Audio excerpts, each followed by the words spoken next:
The Civil War was over. Slavery had ended. But people of color in the United States still didn't have a way to fully integrate into society.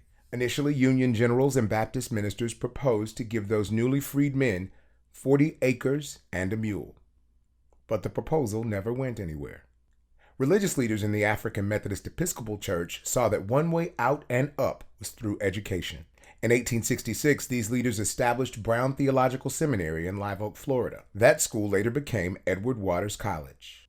When Baptist clergy saw a paradigm that worked, they followed it, and in 1879, under the leadership of J.L.A. Fish, they established what is now Florida Memorial University.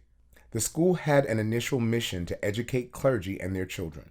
The new Florida Baptist Institute did well for some time, but eventually, like in the rest of the country, racism reared its ugly head. Shots were fired into the buildings on campus, and leadership made the decision to move. Because of its affiliation with the Baptist Church, the best place for the next move was Jacksonville. Bethel Baptist Church in that city was the oldest Baptist church there.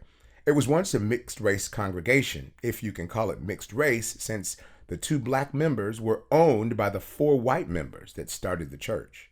After emancipation, the church split, the whites moving away and building a new edifice, and starting the First Baptist Church, and the blacks keeping Bethel and making it better. Bethel Baptist pastor Reverend Matthew W. Gilbert and the board chair went with a vote and a vision.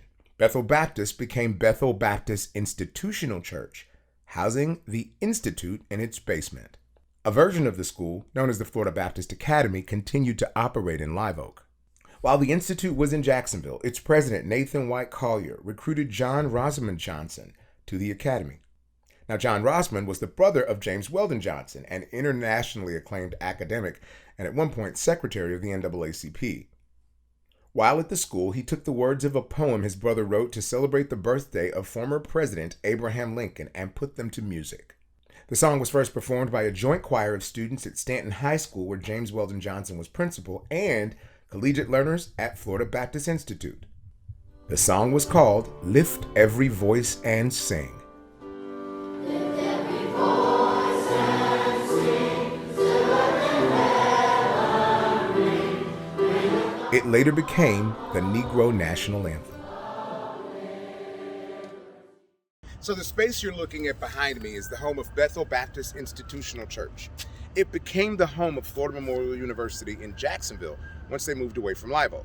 And then just a few miles from here, that way, Florida Memorial took its home in a new 4-acre campus where it would stay until it left to go to St. Augustine, Florida in 1918. City leaders thought that they had the space and that they would support the school. The school was doing so well, eventually the Baptist Convention voted to merge the Live Oak School and the new St. Augustine School into Florida Normal and Industrial Institute. This new school was modeled after a method set in place by Booker T. Washington. During this time, the school flourished. Several prominent alumni graduated, like civil rights martyr Harry Moore, Eartha Mary Magdalene White, who was a businesswoman and philanthropist, and an early religious leader in America, Reverend Howard Thurman. While working on her history project, writer Zora Neale Hurston was also a professor at the school. Again, like the rest of the country, the civil rights movement was taking shape and pressing forward. The students at Florida Normal wanted to do their part.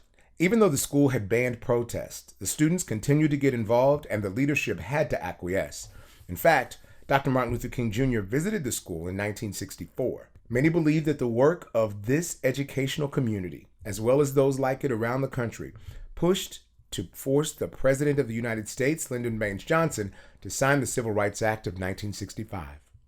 Now, even with all of the progress in civil rights, things did not get easier. In fact, Reverend King was assassinated just 4 short years later. But things got so bad in St. Augustine that some faculty were armed and male students were deputized to patrol the campus to keep things safe. After a Klan rally and cross-burning on campus, the decision was made to move again to South Florida. School leadership, under the direction of President Royal W. Puryear, was able to find a space in the Opa-locka section of Miami. They purchased a 48-acre former airstrip and opened in November of 1969, revealing its penultimate name change to Florida Memorial College. The trajectory forward continued. In 2004, the school amended its charter to reveal its final name change to Florida Memorial University. Today, President Japhus Hardrick leads a dynamic and diverse faculty and student body. They have an enrollment of just over 1,100 students with 41 majors and 4 graduate programs with 8 academic divisions. The cost for attendance is just around $30,000 annually, and they boast a $10 million endowment. In an ode to the past, the then mayor of St. Augustine attended an event at the school to apologize for the way that the city treated the school when they were housed in their city. They were able to mend fences and create opportunities for students moving forward.